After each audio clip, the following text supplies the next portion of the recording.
Hello, and you're listening to Eco Justice Radio. We present environmental and climate stories from a social justice frame, featuring voices not necessarily heard on mainstream media.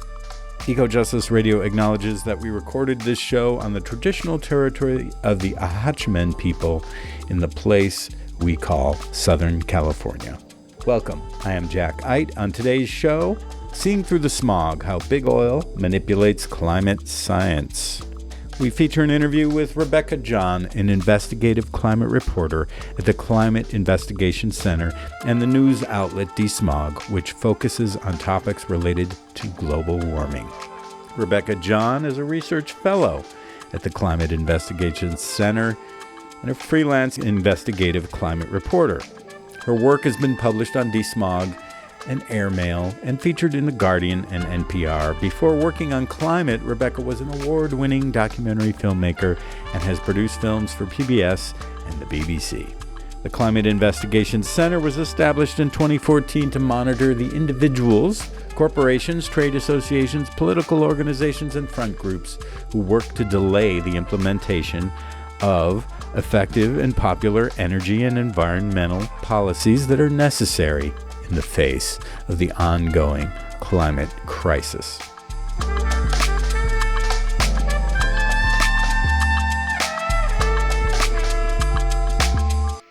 In this episode, we welcome Rebecca John as she uncovers a series of alarming revelations about the oil industry's manipulation of public perception and climate science.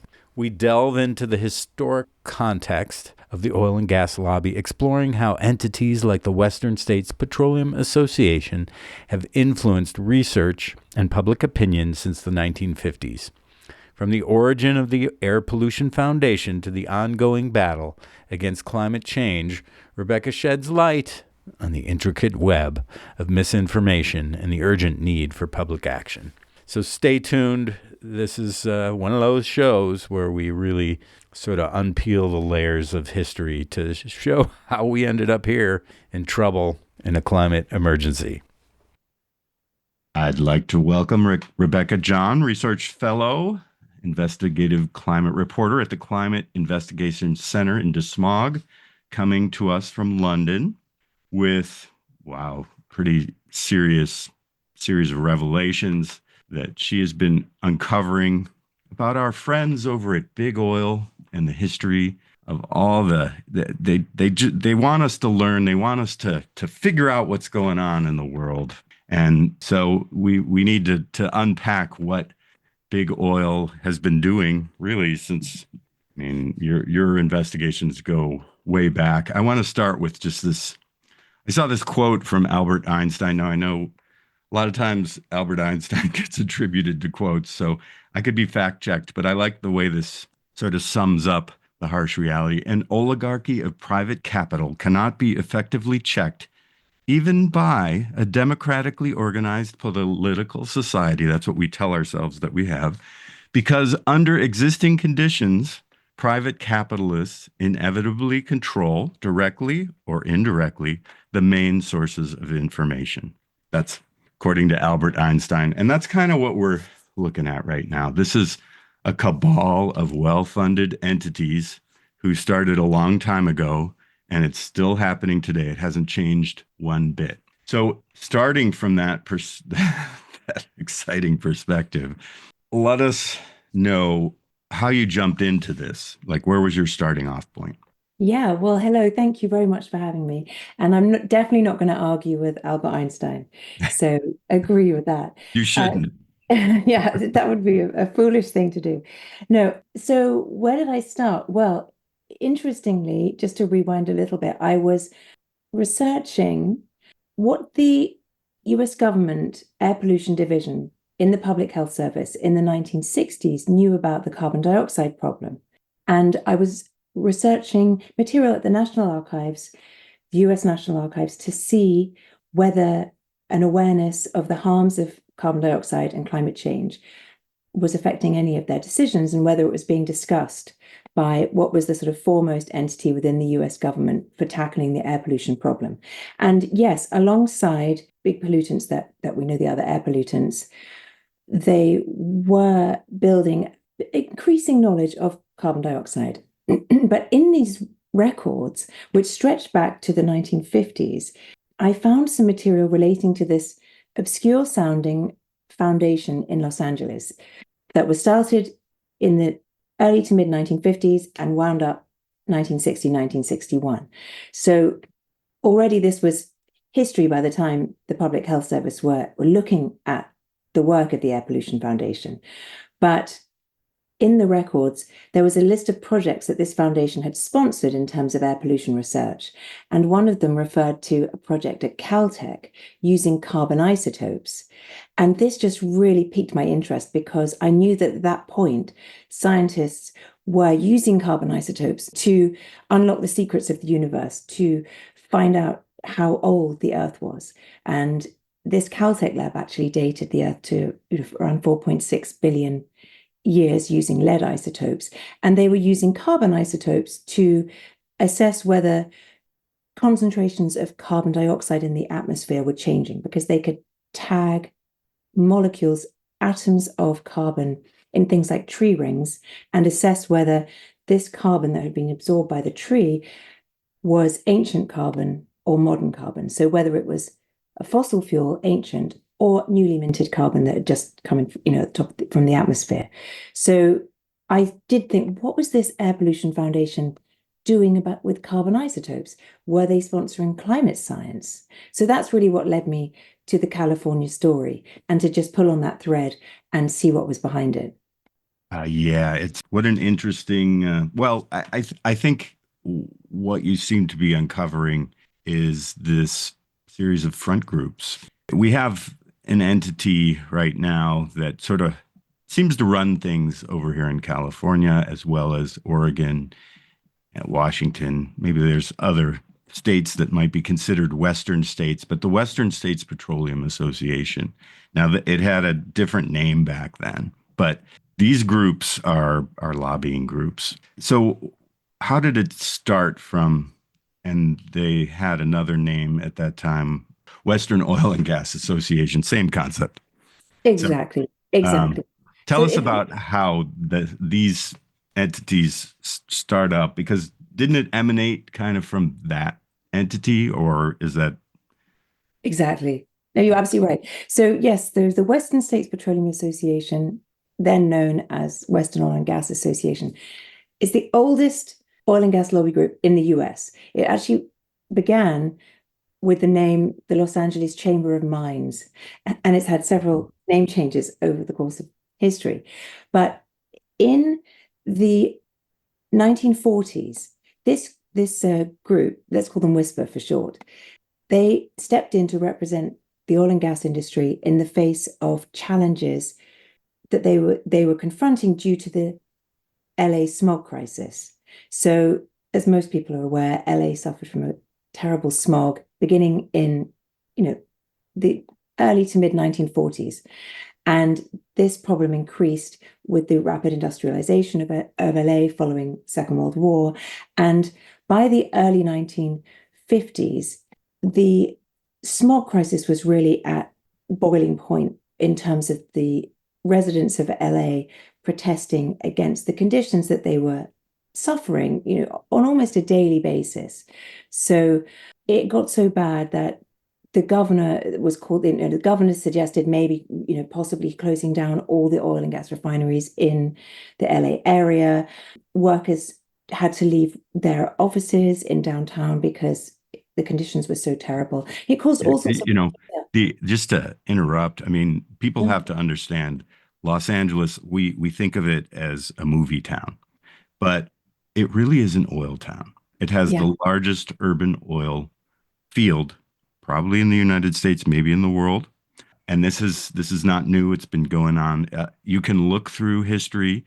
People think, oh, Venice Beach, Santa Monica, Long Beach, all these romantic little beach locations. We have to understand that there's just oil wells everywhere in the old pictures. But so this history continues and into the central downtown spine. So there was massive level of oil production that was going on. And then it moved into processing and refining. And today, Los Angeles has a massive ground zero of production, processing, mining, refining, but also drilling. It's happening down in the harbor area, which is just straight south of downtown Los Angeles, between LA Harbor and Long Beach Harbor. And so the people were surrounded by these oil wells, often in their backyards. And of course, this was also a time when the private automobile was being ramped up.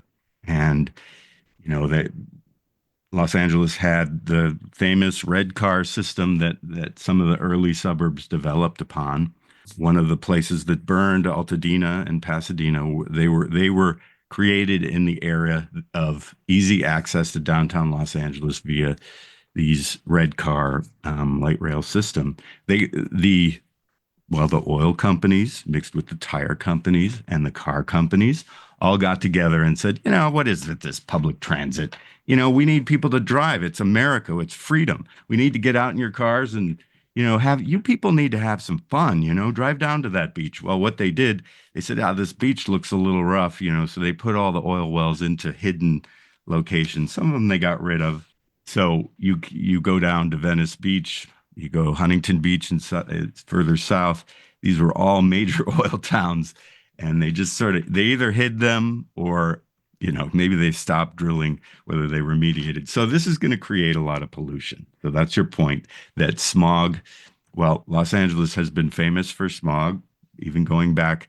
I think you could look back to even during indigenous times when there's always a lot of fog in this area, and the fog mixes with the dust. We have massive amounts of dust, particularly when we don't get a lot of rain. So that's the early formation of fog. And when you fog with smog, which is, I think, where the term came from, smoke and fog. So this is the basis of a growing problem, and it's really is exacerbated by fossil fuels. So Exactly.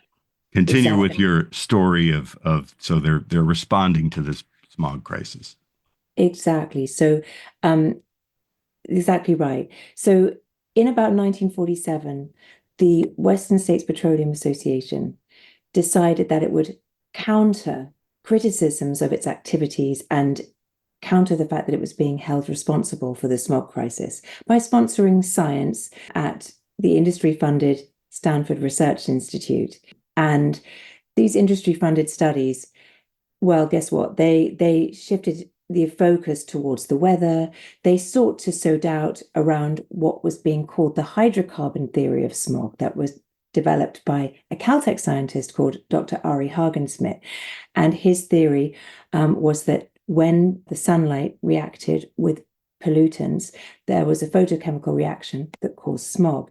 And the pollutants were exactly as you say, coming from the oil fields, the filling stations, the automobiles, and the refineries. So as the years went by, his experiments became more and more well-researched, and the evidence that the fossil fuels were the main cause of the pollution behind the smog became more and more solid. And so by 1953, when the smog season in the fall of 1953 was so severe that it caused, you had days and days straight of smog. I think it was something like 5 straight weeks of smog. And, this was terrible. People suffered appalling health problems, emergency admission rates went up, fatalities increased, even car accidents increased because people couldn't see where they were going. There was damage to property. Even if you were a healthy person, you didn't have an underlying condition, your eyes would stream, your throat was sore. It just became, living was horrible. Crops died. It affected every aspect of life. So in response to the uprise of social protest that we talked about in that autumn, people out on the streets demanding change, the Western States Petroleum Association appeared to have really realized that the science wasn't cutting it anymore. They couldn't argue it straight. People realized that industry had been funding that science and didn't trust it. So what we know is that at that point, WSPA became the driving force to establish this foundation called the Air Pollution Foundation, with the aim that it would sponsor and publish research ostensibly aimed at solving the smog crisis, and by influencing public opinion and regulators towards, a viewpoint that the industry wanted them to hold. So it would seek to shift the blame away from the oil and gas refineries, more specifically towards automobiles. It would argue for a technical solution that would be available at some point in the future, right? So they were saying, don't expect an immediate solution, but don't worry, we're on it. It made them look responsible. It just diffused the pressure, because they could say, just have faith and we'll get there. And it was launched with great fanfare. And, some of the newspapers actually reported it as a genuine citizens group, even though we now know that this, by far and away, the largest funder was the Western States Petroleum Association.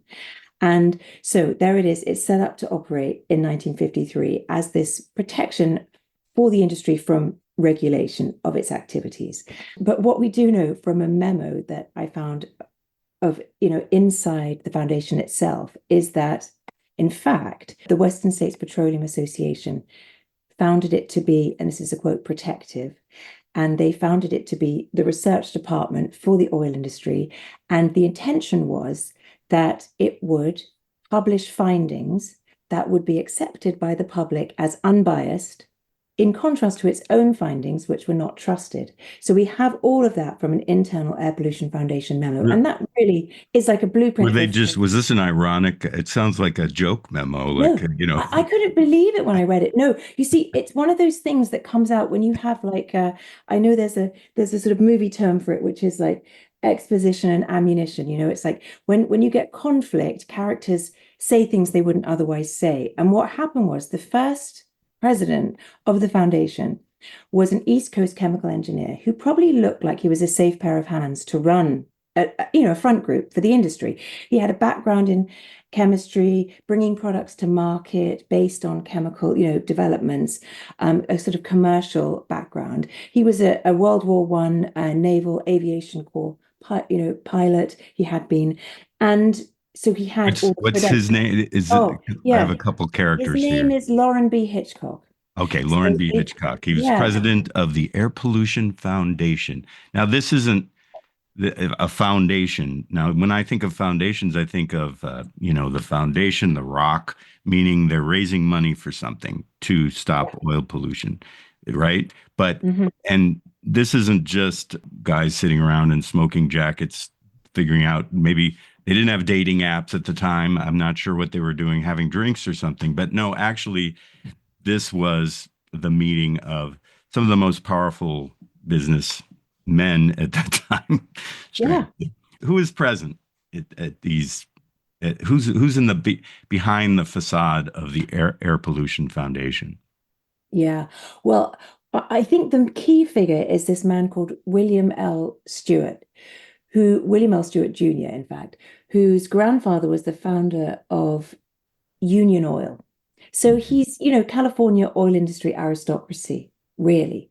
And he had been the first president of WSPA's Smoke and Fumes Committee, which was the name they gave to its air pollution committee, the task force that was set up to deal with this problem. And he is the most authoritative figure that you see behind the scenes of this Air Pollution Foundation.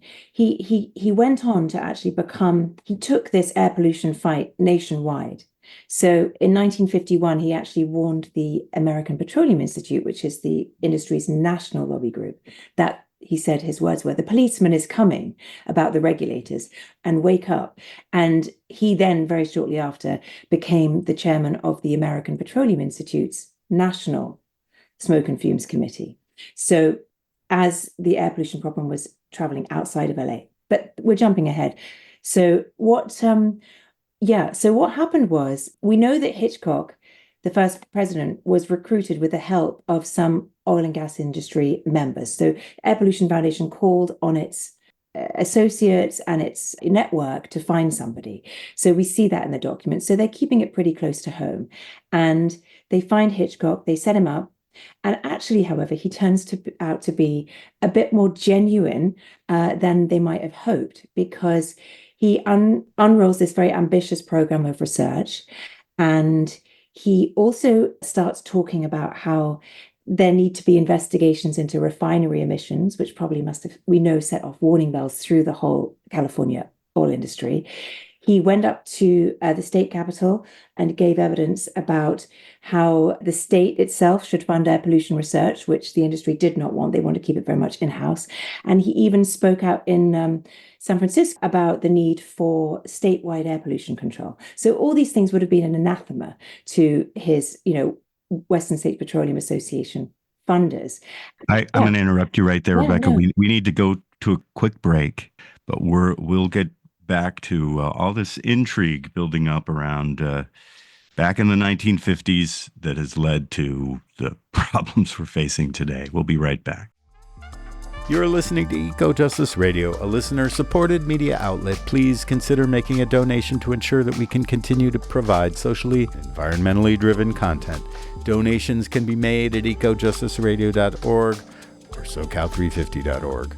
For an extended version of this interview, as well as other benefits, we encourage you to become a member of our Patreon at patreon.com/ecojusticeradio. Today you're listening to Seeing Through the Smog, How Big Oil Manipulates Climate Science. I'm your host, Jack Ide, and we feature an interview from Rebecca John, an investigative climate reporter at the Climate Investigation Center and the news outlet DeSmog. Well, we're back with Rebecca John talking about all the fun people who hung out in the oil industry. She's telling us how the fun parties that they had where they talked about real issues. And then here was a guy who they thought they trusted to tell everyone, like, don't worry, just enjoy driving. This is America. He took serious some of their fake, propaganda press releases and started doing real research. Could you continue with that theme? Yeah, of course. Yes. So a part of the research program that he oversaw, one of the projects was a research project for Caltech to potentially absolve the industry from the smog problem, because we know from a memo, an Air Pollution Foundation memo, that at this stage, although it was pretty much well proven that it was fossil fuels, the industry was still hoping that it could possibly, the pollution that was causing smog could possibly be blamed on backyard trash incineration. So they sponsored this study at Caltech, which was using carbon isotope technology that could assess and analyze the carbon pollution in the atmosphere above LA to see whether it had the molecular atomic structure of ancient fossil fuel carbon or modern carbon. And if it was modern, then they knew that it would be backyard trash. And that would have been a big help to the industry for trying to shift the blame for the smog crisis elsewhere. Well, spoiler alert, it was the fossil fuels. But in the course of that process, the Caltech scientists wrote a proposal to the Air Pollution Foundation that spelt out a bit more the bigger picture about this scientific, a sort of technique that they were using. And so the Caltech geochemist, Samuel Epstein, who wrote the proposal and sent it to the Air Pollution Foundation, wrote that in their work, they were seeing signs of a changing concentration of carbon dioxide in the atmosphere caused by the burning of fossil fuels, namely coal and petroleum. And not only that, he wrote that this changing concentration of carbon dioxide in the atmosphere could, in future, with reference to climate, prove to be of considerable significance to civilization, which is extraordinary because this is November 1954. The Caltech scientist issues what is, at the moment, the first documented warning directly given to the fossil fuel industry of the climate risk of burning fossil fuels. So it's the earliest moment that we see this on paper. Now, there were other people discussing it around this time, and there had been discussions in scientific journals.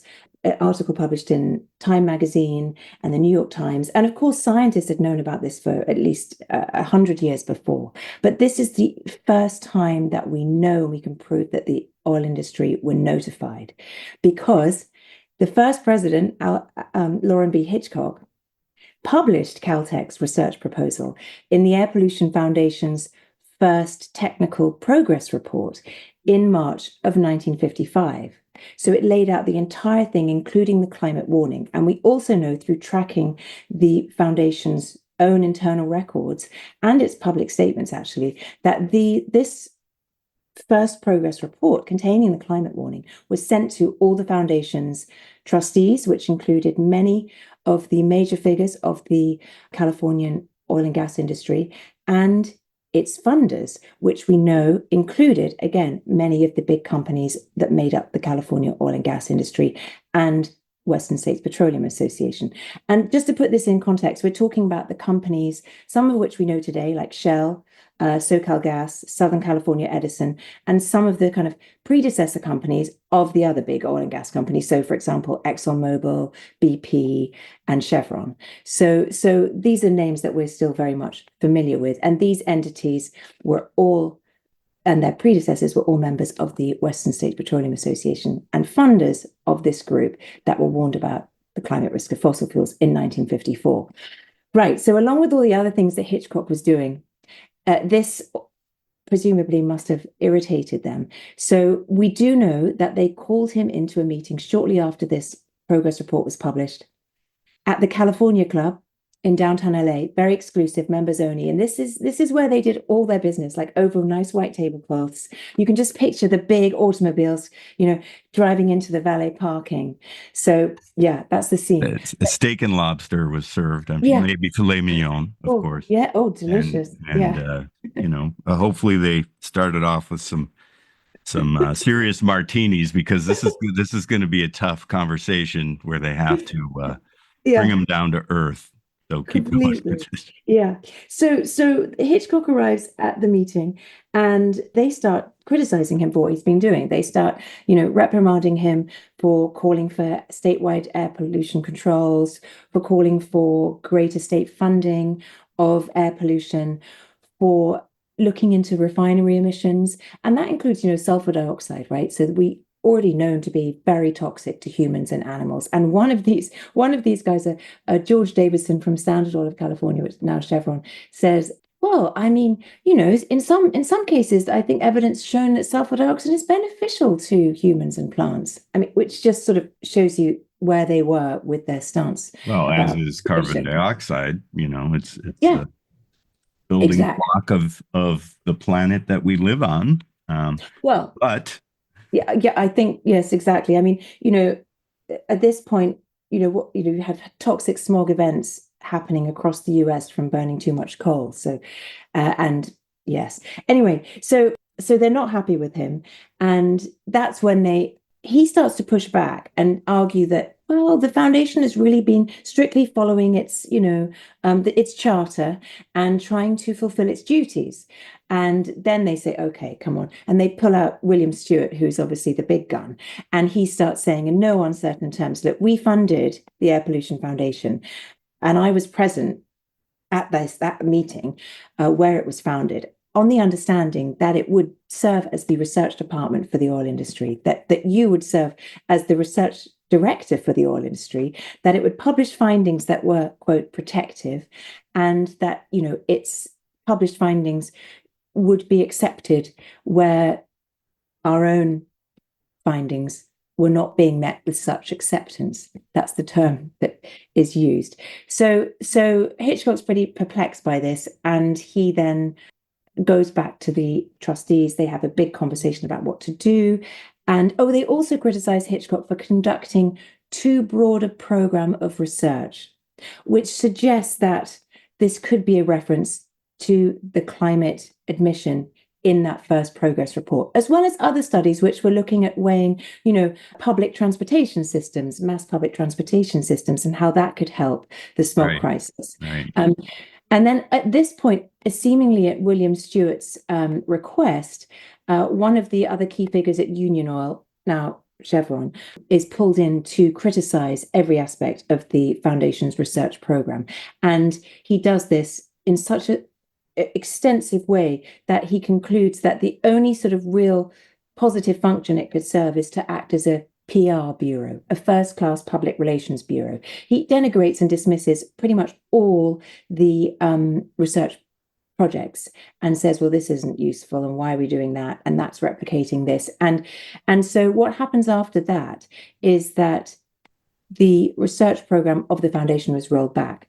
And Lauren resigned because he resigned. Yeah, he was also sidelined to a PR and fundraising role, and he resigned shortly after. And then they appoint good somebody. for him. Good for him. Integrity. Yeah, it's lovely to see that. And then they appoint somebody who had a connection with the American Petroleum Institute. So, and after that, the whole tone of the foundation's publications change. It becomes much more political. It seems much more like a lobbying organization. And crucially as well, from the climate position, no subsequent reports published by the foundation refer to the climate risk of burning fossil fuels.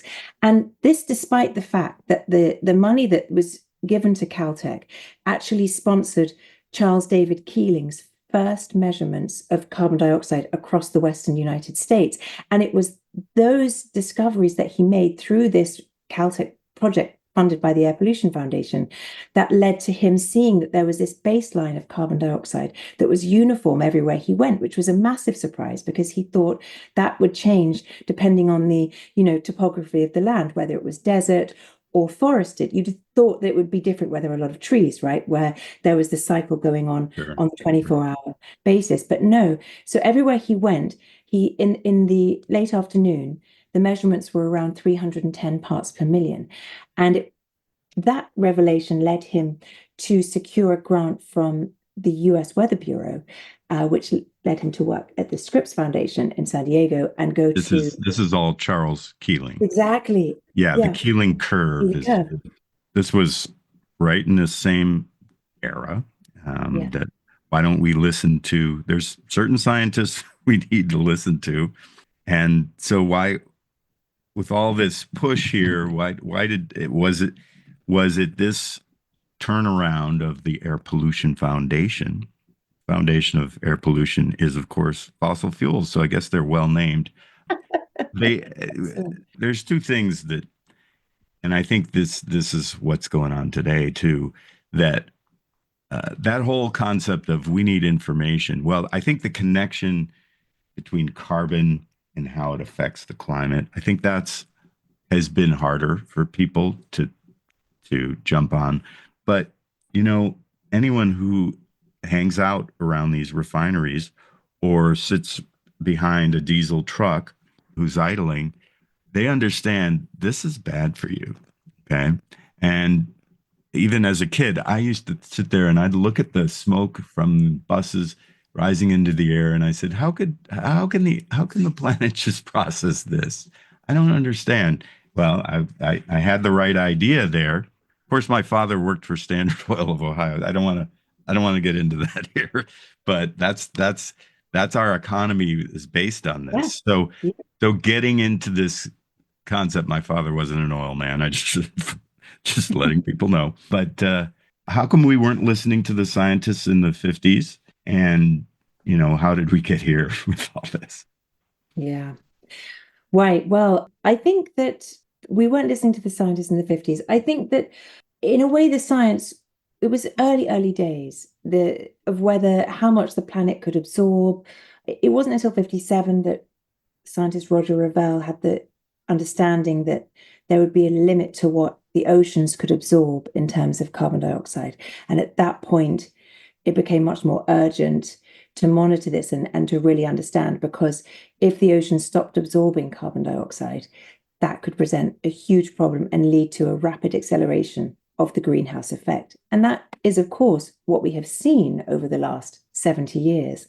However, I think with the Air Pollution Foundation, what you see, it's such an interesting little microcosm, because after Hitchcock resigned and that key moment, as I was saying, like the future reports that it published referred to carbon dioxide in terms of it being innocuous.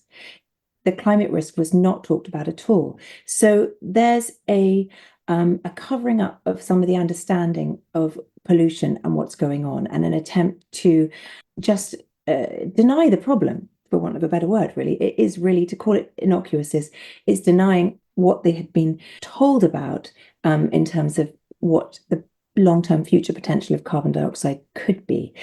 We also see a representative from the California oil and gas industry who's intimately connected with all of these entities, Air Pollution Foundation, WSPA, and the American Petroleum Institute, calling carbon dioxide harmless at the first ever National Air Pollution Conference in 1958.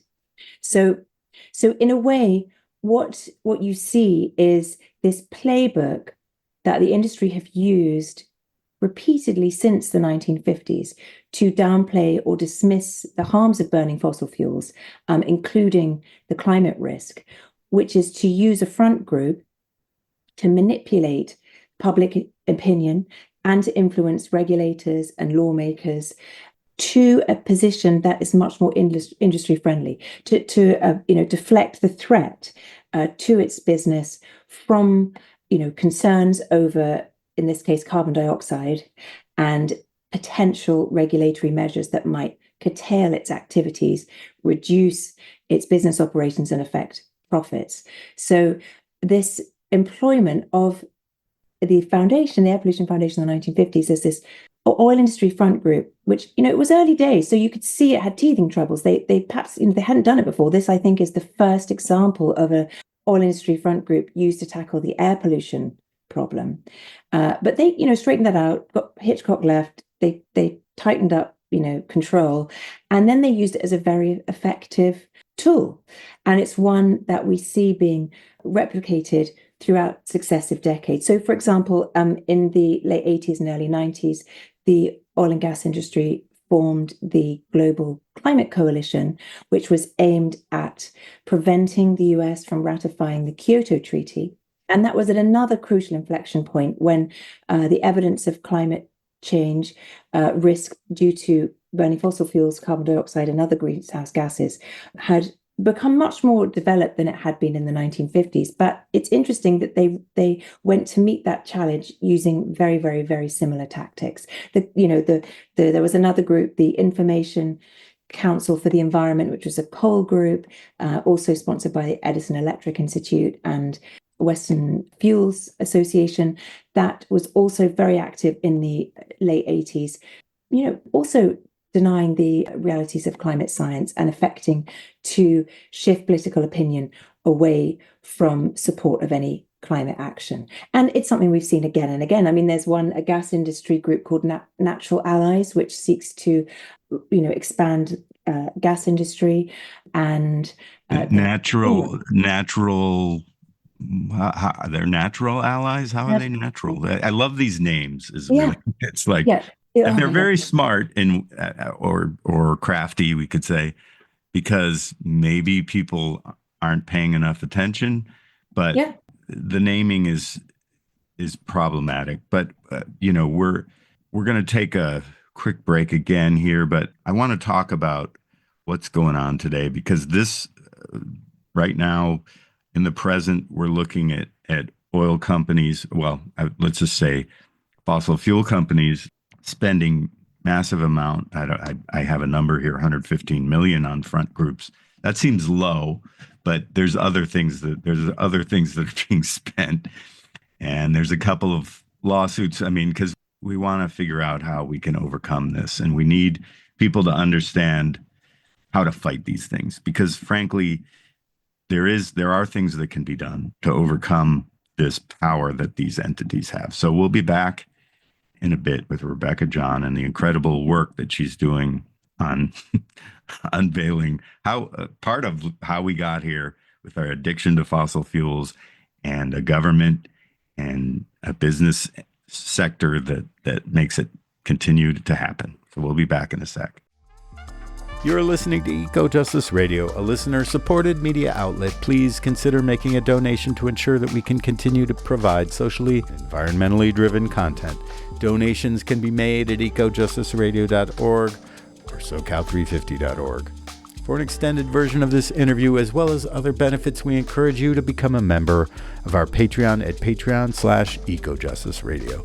Today you're listening to Seeing Through the Smog, How Big Oil Manipulates Climate Science. I'm your host, Jack Ide, and we feature an interview from Rebecca John, an investigative climate reporter at the Climate Investigation Center and the news outlet DeSmog.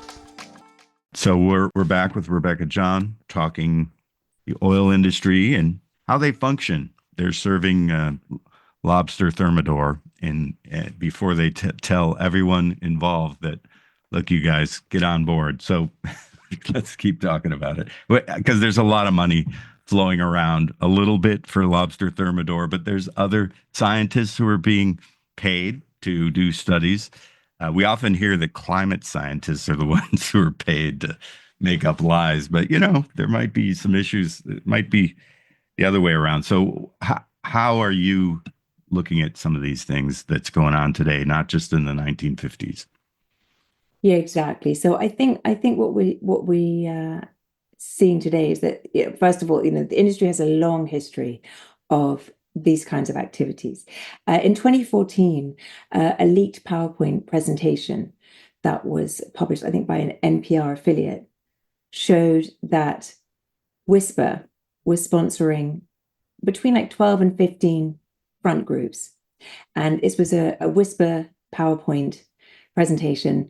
And they were more or less sort of congratulating or celebrating the fact that they were sponsoring an extensive number of front groups involved in the fight against clean air measures and also climate action in California and across the rest of the territory's western states. So we know that since that time, since 2014, so in the time since that PowerPoint presentation was leaked, WSPA has given $30 million to the groups that were mentioned. And these are groups that have been involved in some of the big fights, the Climate Superfund bill that failed to pass last year that would have made polluters, accountable to pay a certain share of climate damages in the state in California. That did not fail. And some of the groups that were opposing it were these kinds of groups sponsored by WSPA. And we also know that tax filings show that these front groups have received much larger amounts of money from sources that are not always clear, but around 115 million in that last 10 years. So it's a lot of money we're talking about. Yeah.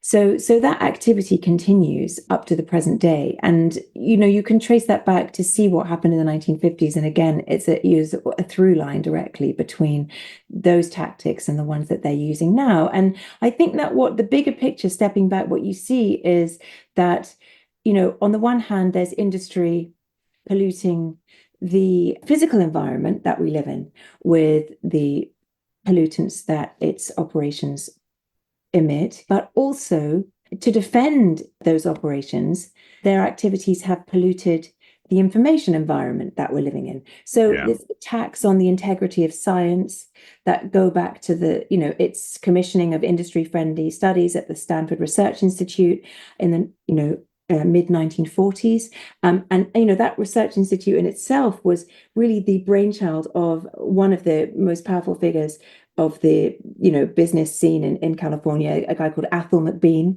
who was one of the largest shareholders in Standard Oil of California at that time, and one of its board members. So that company is now Chevron. So he was part of the family that was involved, that was his sort of heritage of another big ceramic producing company, which also, it sounds like a nice, sweet industry, but in fact, it caused a lot of pollution, and the workers suffered, from enormous health complications due to the procedures at that time without the, so many of the safety features that we have today. So just going back to that, bigger picture, you can see this, in the climate denial era where, ExxonMobil firstly shut down its own in-house science on climate change, which was in fact, when we see that science now, it has turned out to be incredibly accurate, the predictions of its own in-house scientists. This is the campaign that Exxon knew. Right. People yes, exactly. And when did they know? To timeline wise, commensurate with what this was going on in California? When did they fire that scientist to Exxon? Oh, in the 1980s. I don't know the exact 1980s. date. Yeah, Yeah, that's fine. but Regular, generally I, speaking. yeah, exactly. That was when they were conducting the science, and they were saying, is this really as bad as it seems? And their own in-house scientists said, yeah, it is as bad. It's true. It's really happening. They gave a big briefing to some, very senior level executives, expecting that to engender a big change, perhaps in the company to become more of an energy provider rather than a, blanket oil and gas fossil fuel provider. But no, in fact, what happened was the company doubled down, shut down its science unit, as far as we know. And then, Exxon CEO Lee Raymond was famous for denying climate change publicly. And many studies have shown that the company, along with other oil and gas companies, funded what has been described as a machine of climate denial by. So why? I mean, I think maybe all of us know the answer to this question, but when you're confronted with pretty significant information, why is the capitalist class unable to shift? Because they're supposedly like thinking of new business opportunities and being creative, but maybe they're just getting, they want to just coast and keep doing what they've been doing, and it's their business model. So why? Because in your research, you're looking at how they're creating this doubt, but really the people who are creating the doubt know the answers. So how do we get here? Because the denial continues. Right now, the EPA is considering Lee Zeldin, the appointed head under the Trump administration, is considering whether they even have the right to regulate climate pollution in a time when, I mean, let's just say tens of thousands of houses just burned. And, you could say it was just wind, it was just dry, but these things, if that was the only example, tomorrow there's going to be another superstorm. Then the day after that, the drought is going to be crazy. Then we will have, flooding. It's going to continue. There's no doubt. I think the better question, we kind of know how. What can we do? There's a landmark lawsuit in California, 2023, against the oil majors, many Western State Petroleum members, for their role in funding climate denialism. Is that way, hold their feet to the fire? There's also one in Oregon. Can you tell us about these things? Yeah, I think that's true. There's sort of hard tactics and soft tactics, in the same way that the industry employs both hard tactics in terms of lobbying and aggressive, maybe smear campaigns against scientists, things like that, and the softer ones of advertising, public opinion, PR, all that, sponsorship to make their image look shiny and acceptable. And I think probably the same, if you're looking for what can be done about it, we could take similar tacks. So yes, so one of the routes is through litigation. And as you know, there's a California climate lawsuit brought by the state attorney general, Rob Bonta, which seeks to this climate deception lawsuit. So for misleading the public over statements about the safety or harms of burning fossil fuels. At the moment, the Western States Petroleum Association is not named as a defendant in the California suit. The American Petroleum Institute is, along with the major companies who are members of the Western States Petroleum Association, so Exxon, BP, Chevron, Shell, etc. But yeah, in Oregon, Multnomah County filed a suit that does name WSPA as a defendant, and particularly for its use of front groups. So that is interesting because, citing WSPA for its use of front groups to mislead the public over its members, the continued use of its members' products causing harms is the sort of gist of what that particular naming of WSPA is about. So yeah, it's not yet named in the California suit. Rob Bonta has said previously he's open to adding further defendants to it. So they might be included on that suit. That would be one way. That would definitely be one way. And also the climate superfund bill that would be passed through a state legislature. That could be another way of making companies contribute to the costs of damage caused by disasters that have been, made worse by climate change, by the burning of fossil fuels to.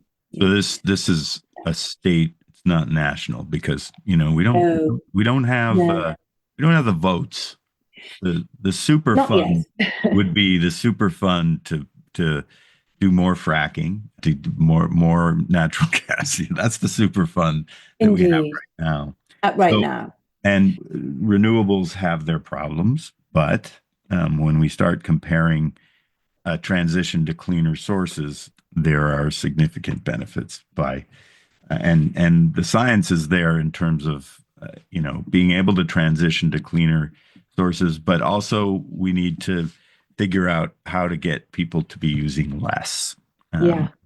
And the public transportation angle that is embedded in this, that I mean, in Europe, they've done a little bit better job than they have in most U.S. cities in terms of that. But Los Angeles has come a long way since I do urban planning, and was fighting back when I was going to UCLA a few years back that we really needed change how the city works. And a lot of that has come true in the years since, but we're still a long way away. And there's so much money, even in California, which is supposedly progressive, supposedly can be an exception to some of these unfortunate oil-oriented circumstances. It's still the oil industry.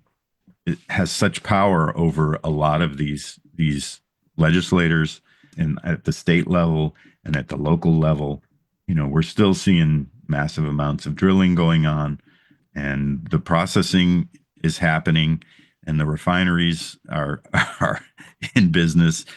It's just there in Los Angeles and Long Beach, and this industry isn't going away while the city burns, and the world is facing probably the hottest year on record. So what's our outlook? We've covered a couple things, but what do you see from your research, like the best way forward to advise people what they should do?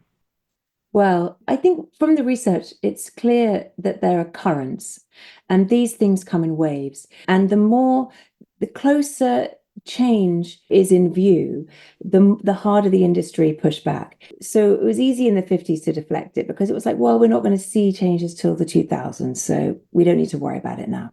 And that again happened in the 1960s when the first results of the Keeling curve came out. And then, as the decades go on, it becomes more and more urgent. But with each time, the science is becoming more established and the industry pushes back even harder every time. That was true of the sort of peak climate denial of the late 80s and 90s.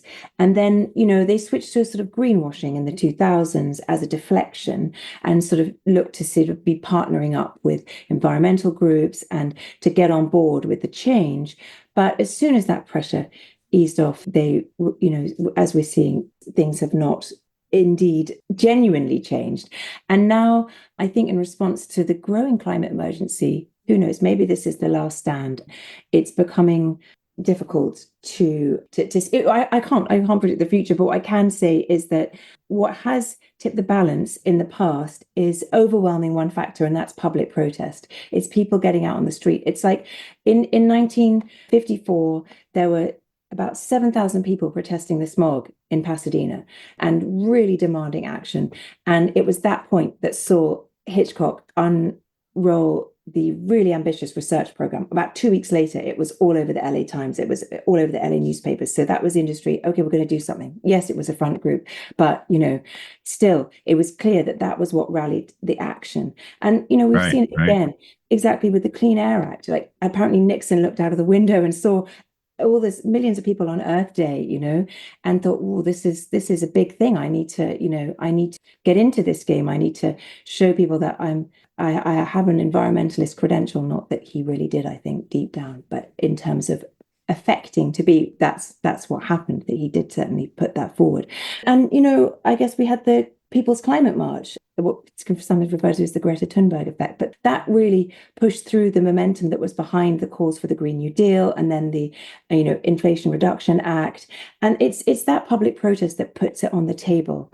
So that alongside, I think, the understanding of how the industry responds, it's really important to be kind of literate in their techniques. It's sort of like a skill set that we all need to have in order to be able to see, okay, which point on the spectrum are we at now? Is the industry in like denial mode or deflection mode, distraction mode?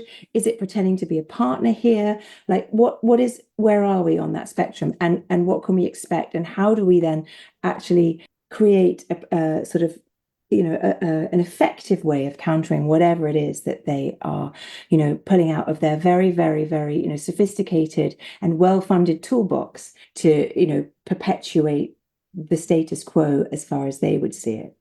But yeah, and I think sort of people coming together and working together to raise their voice. It's sort of like, you have to put an equal and opposite to these powers of these front groups. They sound all good. They're out there regularly. They're putting out press releases to journalists, etc. Those of us who want to counter this stuff have to adopt some of those same tactics. And I've worked for a long time organizing marches, and we've done multiple people's climate marches in Los Angeles that I was involved in. We need more than marches, but there's marchers, and then there's people who are working on the legislative reality, and there's a lot of really good people who are doing that, and people who are on the local level speaking out against the actual drilling, the expansions of these refineries. So all of this stuff, we need people to take responsibility. You're not powerless. You're actually quite powerful. It's unfortunate, Willie, with saying you're powerful, it means you have to do a lot. You have to show up. You have to dedicate a portion of your life to counter this stuff. And unfortunately, you're speaking to one person who, would probably prefer to be on vacation in Cancun or something like that, drinking a margarita. But unfortunately, I'm here talking with Rebecca John, who's told us quite a lot of really maybe disturbing, but it also should be inspiring. We should really hear this information as just like, okay, what we need to do is we need to show up at the California Club and disrupt a little bit of that filet mignon and whatever else they're imbibing over there, and have them face reality. So Los Angeles is just coming out massive fires, and how do they relate here? I mean, I'd say there's almost a direct line between this history and Los Angeles ending up in fires, but there's some actual links too. Can you tell us about it? Yeah, no, that's right. Yes, it's been horrifying watching, and of course our hearts go out to everyone who's suffered in that. Well, first of all, to say that the direct, impact of climate change on the, likelihood of the fires occurring, and also the intensity once they did occur, is a huge factor there. So what was it? Something like it was made 25% more likely due to the situation of unchecked climate change. Yeah.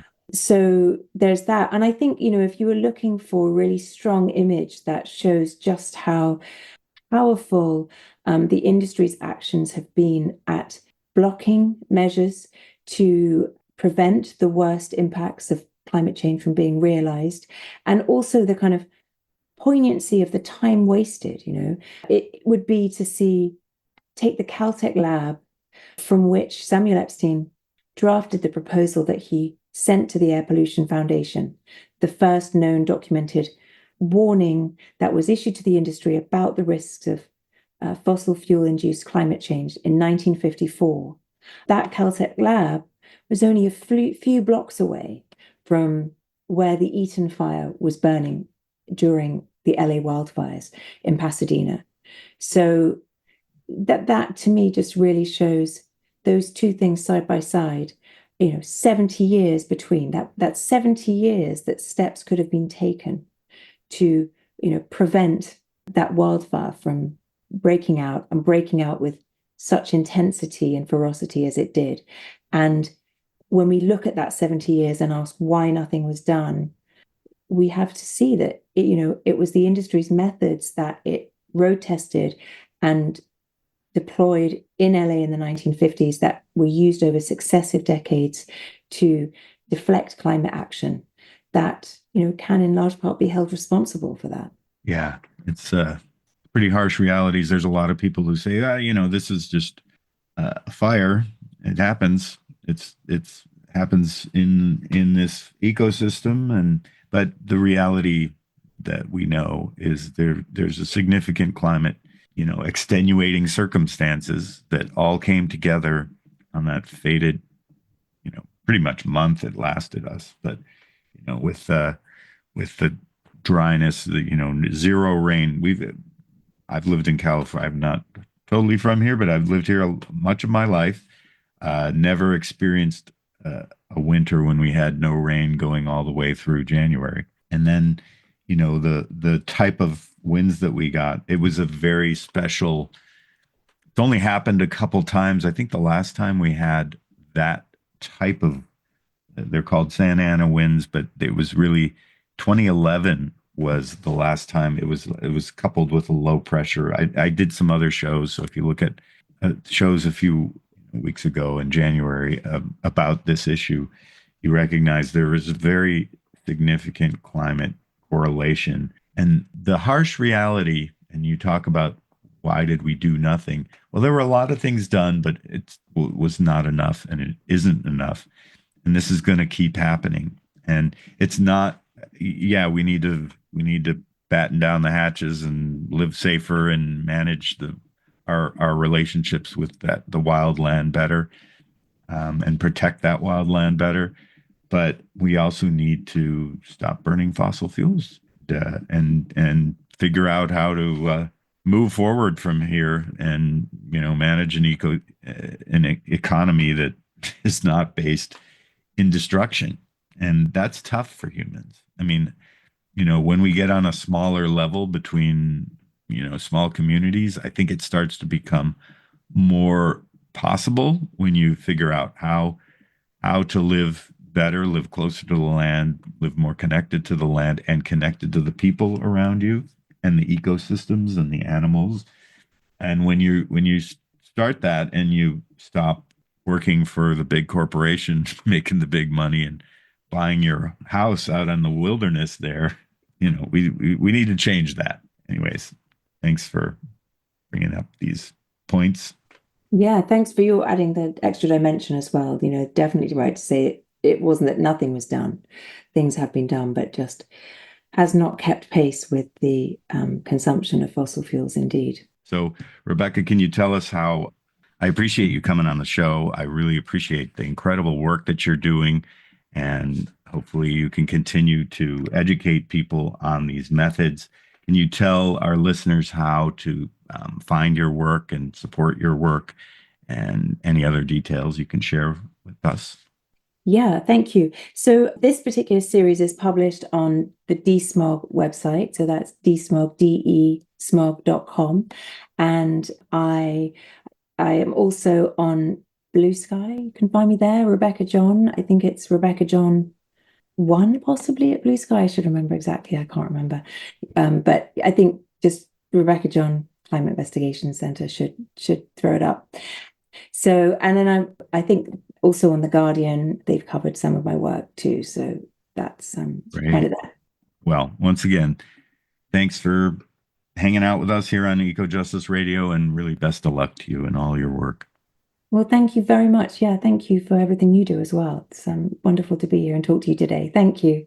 Great. Thank you to Rebecca John. And thank you to our listeners for joining us. This has been Seeing Through the Smog, How Big Oil Manipulates Climate Science. For an extended version of this show, become a member of our Patreon or visit our website at ecojusticeradio.org. Please connect with us on social media at Ecojustice Radio, SoCal350, and Wilder Utopia. If you like what you've heard and you want others to be informed, subscribe, share the episodes, and help us continue our efforts by joining our Patreon or making a tax-deductible donation to the show.